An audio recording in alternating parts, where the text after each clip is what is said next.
Hello नमस्कार बच्चों, स्वागत है आप सभी को एग्रीकल्चर शिक्षा के इस ऑनलाइन लर्निंग प्लेटफॉर्म पे। स्वागत है आप सभी को इस वीडियो में जहां हम बात करने वाले हैं एमएससी एग्रीकल्चर कोर्स के बारे में। जैसा कि आप सभी जानते हैं, जो भी स्टूडेंट्स इस समय बीएससी ऑनर्स एग्रीकल्चर पढ़ रहे हैं, थर्ड या फोर्थ ईयर के स्टूडेंट्स हैं, तो उन सभी के दिमाग में जो है आगे दो सवाल रहता है। क्या मुझे बीएससी ऑनर्स एग्रीकल्चर के बाद सीधे जॉब अपॉर्चुनिटीज के लिए जाना चाहिए या मुझे एमएससी एग्रीकल्चर परस्यू करना चाहिए? और दूसरी सवाल रहता है कि यदि एमएससी एग्रीकल्चर परस्यू करना है तो मुझे गवर्नमेंट कॉलेजेस को फोकस करना चाहिए या फिर जो है हमें प्राइवेट कॉलेजेस से एमएससी एग्रीकल्चर करना चाहिए। तो इन दोनों डाउट्स को जो है मुख्य रूप से इस वीडियो में मैं डिटेल में बातें करने वाला हूं। विगत 8 सालों से यूनिवर्सिटी एंट्रेंस एग्जामिनेशंस में हजारों बच्चों को यूजी एंड पीजी कोर्सेज के लिए गाइड करके देश के रेप्यूटेड यूनिवर्सिटीज तक पहुंचाए। और इस चैनल पे हम लोग आपको university entrance examinations, semester exams, साथ में government and private job opportunities से रिलेटेड इंफॉर्मेशन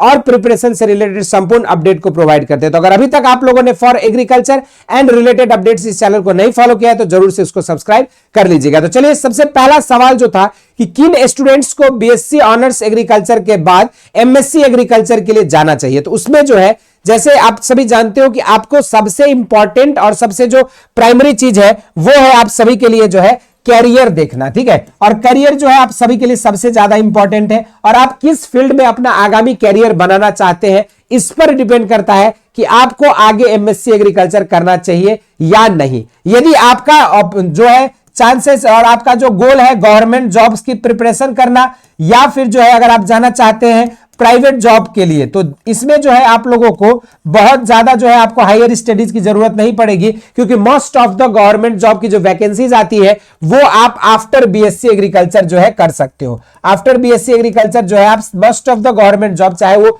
आईबीपीएस एएफओ का हो, एफसीआई का हो, इफको का हो, क्रिफको का हो, कॉटन कॉर्पोरेशन ऑफ इंडिया का हो, या फिर आप डबल एओ और एग्रीकल्चर ऑफिसर का हो डिफरेंट अलग अलग स्टेट्स में, तो इस तरह के संपूर्ण गवर्नमेंट जॉब अपॉर्चुनिटीज के लिए, या यदि आप प्राइवेट सेक्टर में आप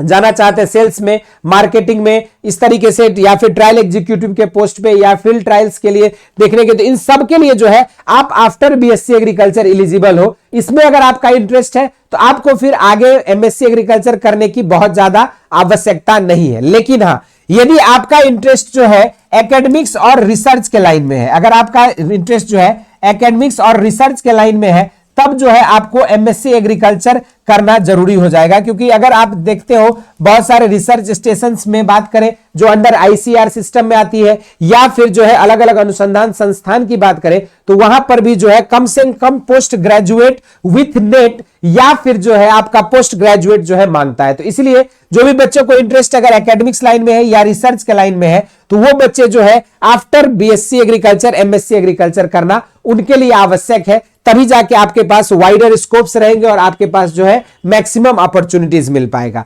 लेकिन दूसरा सवाल जो था आप लोगों का कि मुझे एमएससी यदि करना है तो गवर्नमेंट या प्राइवेट कॉलेजेस से करना चाहिए, तो इसमें जो है सबसे पहले आपको बता दें कि आप लोगों को एमएससी एग्रीकल्चर के लिए गवर्नमेंट कॉलेज चूज करने के जो है बहुत सारे आपके फायदे हैं। सबसे पहला फायदा है कि आपका जो है फाइनेंशियली बर्डन कम रहता है, क्योंकि गवर्नमेंट कॉलेजेस में आप देखोगे तो आपके लिए जो है एडमिशन फीस वगैरह जो रहती है वो आपका फीस कम रहता है। ठीक है, तो आपका जो है यहाँ पे फाइनेंशियल बर्डन कम मिलेगा। ठीक है, दूसरा चीज जो है आपको दूसरा बेनिफिट क्या मिलता है गवर्नमेंट कॉलेजेस में पढ़ने पर, कि आप जो है डिफरेंट स्कॉलरशिप्स के लिए भी अप्लाई करके आपको स्कॉलरशिप का भी अपॉर्चुनिटीज मिलता है यदि आप गवर्नमेंट कॉलेजेस वगैरह से पढ़ते हैं तो। हालांकि प्राइवेट कॉलेजेस में जो है स्कॉलरशिप वगैरह के चांसेस थोड़े कम रहते हैं, तो यहाँ पे आपको स्कॉलरशिप का चांस मिलता है। दूसरी चीज की अगर हम बात करें, अगर आप गवर्नमेंट कॉलेजेस में अगर पढ़ते हो जो कि आईसीएआर से एफिलिएटेड है, तो उसके लिए आपको सीवीटी पीजी या फिर जो है आपको आईसीएआर पीजी का एग्जामिनेशन देना पड़ेगा, ताकि इसी के मदद से जो है आप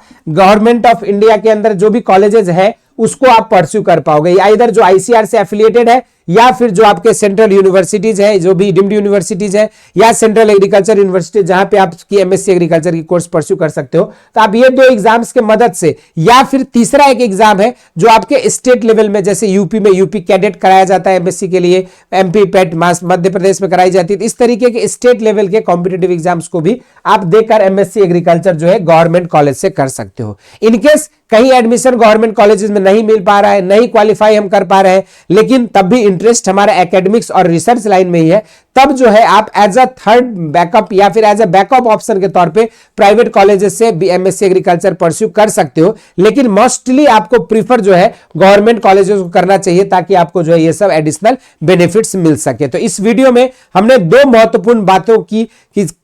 किन बच्चों को एमएससी एग्रीकल्चर करना आवश्यक है, और दूसरा बात किया कि आपके लिए गवर्नमेंट कॉलेज या प्राइवेट कॉलेज में से कहां से आपको एमएससी एग्रीकल्चर और कैसे आप इसको कर पाएंगे। इसी तरह से और भी आपके डाउट्स है, क्वेरीज है आपके यूनिवर्सिटी एजुकेशन से रिलेटेड या एंट्रेंस एग्जामिनेशन से रिलेटेड, तो उन्हें जरूर से कमेंट बॉक्स में मेंशन करिएगा। इसी तरह के इंटरेस्टिंग एंड अमेजिंग वीडियोस के साथ मुलाकात होती रहेगी। स्वस्थ रहे, मस्त रहे, धन्यवाद।